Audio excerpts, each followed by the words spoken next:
So you want to do some retrobriting, but your world for the next 6 months looks like this. What can you do? Stay tuned. Hello, and welcome to Adventures in Retrocomputing. I'm your host, Javier Rivera. Today, I have a very special episode with my good old friend, Herbert Fung. He's going to show you how to retrobrite indoors. It's going to be cold, but it's going to be good. So let's start.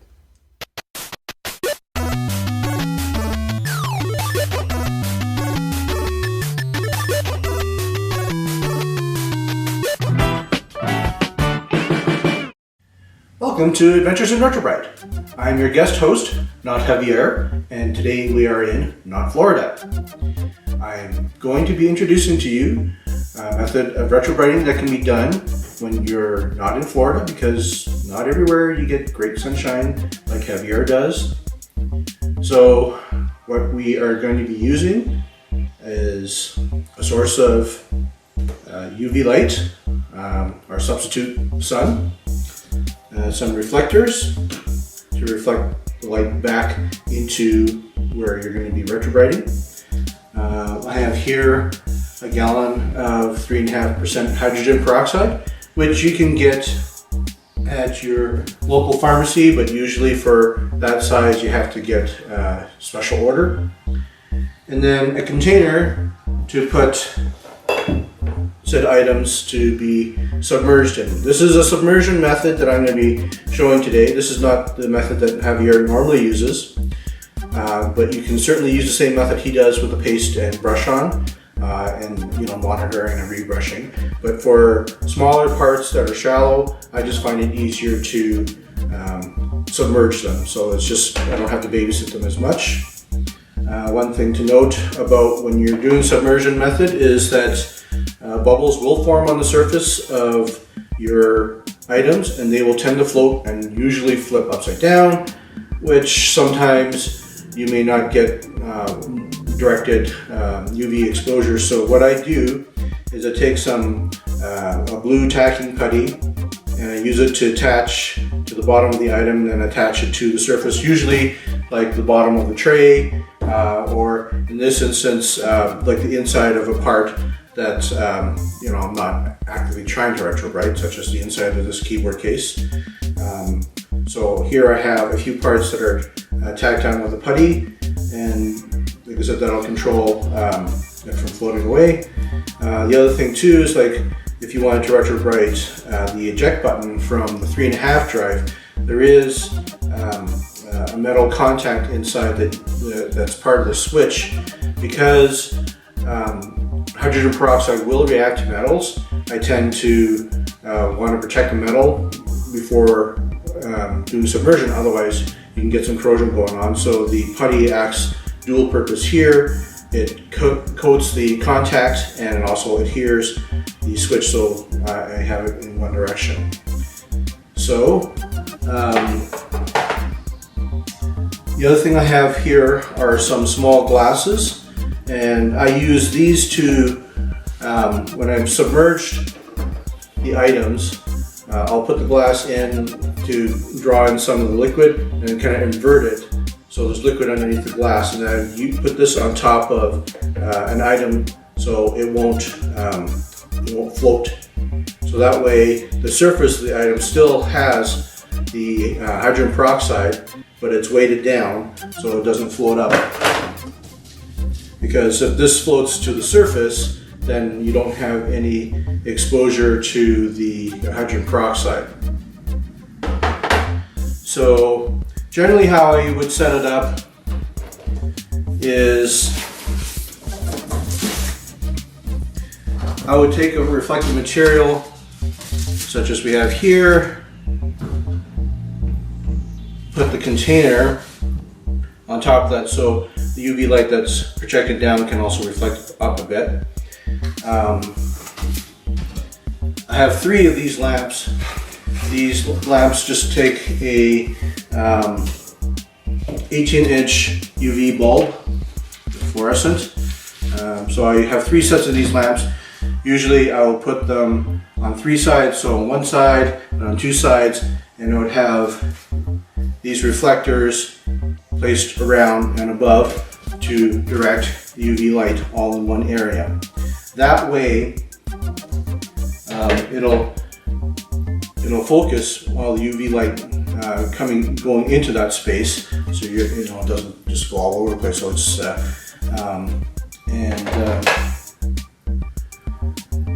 that's sort of how it will look. I'm not going to be doing it on this table because there are items in this room I don't want exposed to UV light, but this is just giving me space so I can do the video to show you what I'm going to do. After this, I'm just going to go to the place where I am going to be doing retrobriting, and we'll do some more video there about how I'm actually putting this in. One more additional thing I just wanted to mention. Now, I know if you do a lot of retrobriting, sometimes you're always going to be hunting around for some hydrogen peroxide, and it's probably not easy to be storing a lot of these around. So what I've done too is I bought from a health food store a 35% solution in which I can dilute down to 3%. Normally I just do a 1 to 10 because it's just easier to do, but if you want to do the math, you can get it down to 3%, and then you'll just be buying 1 jug of hydrogen peroxide with equivalent of 35 jugs, which takes a lot less space than one of these. Alright, so as you can see, I've already poured in the hydrogen peroxide, and one of the drawbacks of this particular system is that you need a lot of product to do the submersion, but you know, if the items are small, it's not as bad. Certainly it would not be worth your effort to do a full-size computer case, and it's because it would take a lot of product to do that. So just wanted to, when you're placing the items, if it's going to be trapping air down below, try to burp it out as much as you can. I'm just going to tilt the tray over a bit, see if it can. No, that's about all the air can get out of there. So bubbles have already started to form.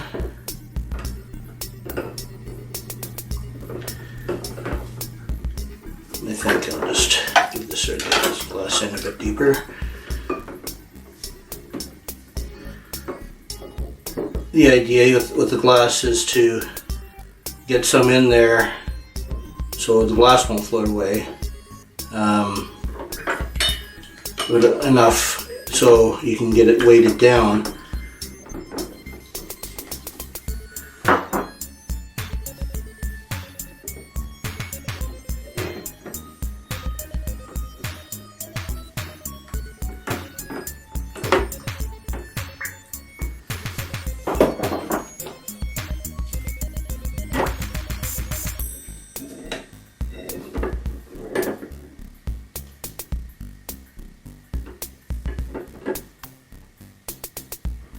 Alright, we'll see how that works out. Alright, so the lamps are in place, the items on submerged are in place. I have all the lamps connected to a power bar, so it's just easier to turn on and off. That way, you know, so when I'm checking on this stuff, I don't have to stare at the lights. I'm just going to put some of the reflectors down now.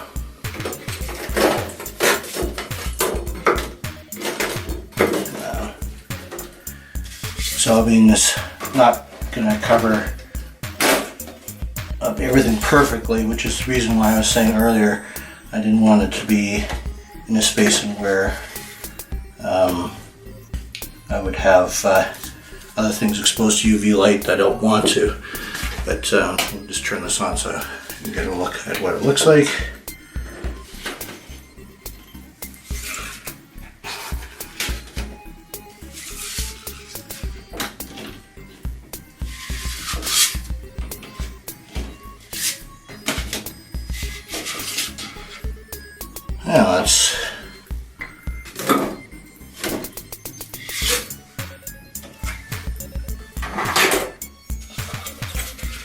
Now that's good enough there. So we'll let this be and let it run, and we'll check on it. I'll probably check on it every 5 to 6 hours. This process does take longer than if you're using natural sunlight, only because this isn't as strong as the sun, but it does give consistent exposure, which is makes things kind of easier. You don't have to move things as the sun moves, and you don't have to recoat. So that's the advantage of this system. So we'll be back in a few hours and check on it. All right, we're 20 hours in, and it looks quite a bit improved, but we're not all the way there. And this is one of the other advantages about doing this indoors, because you're in a more controlled situation, so you don't have to stop when the sun goes down, or if the sun moves around off your retrobriting area, so you don't have to keep on chasing the sun. You can just sort of like almost set it and forget it. But like I said, the drawback is that you have to use more product. So we have here quite a bit of hydrogen peroxide, but you don't really have to worry too much about it. You may want to top it off, after about a day or so, just in case you have a lot of evaporation, but that's pretty much it. So we're gonna continue on here and check back in maybe in another half day and see where we're at. Well, it's been 30 hours and I'm pretty much done. Actually, all the parts look like they're all the way there. Floppy drive cover, it's probably about 85 to 90% there, but it's close enough for the purpose of the demonstration, because this was actually the heaviest yellow piece plastic I had here so far.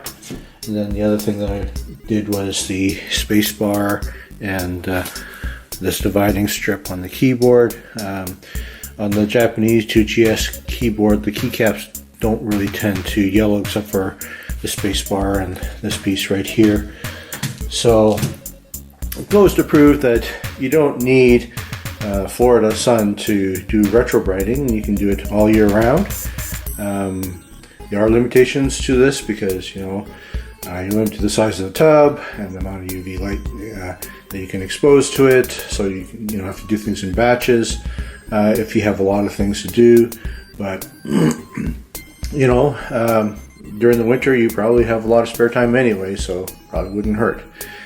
So one thing that somebody may wonder is why I didn't use any OxyClean. You certainly can. I tend not to use it because I don't like the foaming action, because it just makes me that I have to disturb the solution to check on how far everything's done. So here I just put the logo back on. Usually for the emblems I remove them, partially because they are made of metal, and because of the submersion method I don't feel comfortable leaving that exposed, not to mention exposing the logo to UV light may end up fading it. So to remove it, usually I just heat it up with a hairdryer from the front, and in the back there's a little hole there. I take a straightened out paper clip to gently push it out, because the heat from the hairdryer will soften the adhesive. So that's pretty much it. Turn you back to the real heavy area in Florida. There you go. Now you know how to retrobrite indoors and stay warm. Thank you very much, and don't forget to subscribe.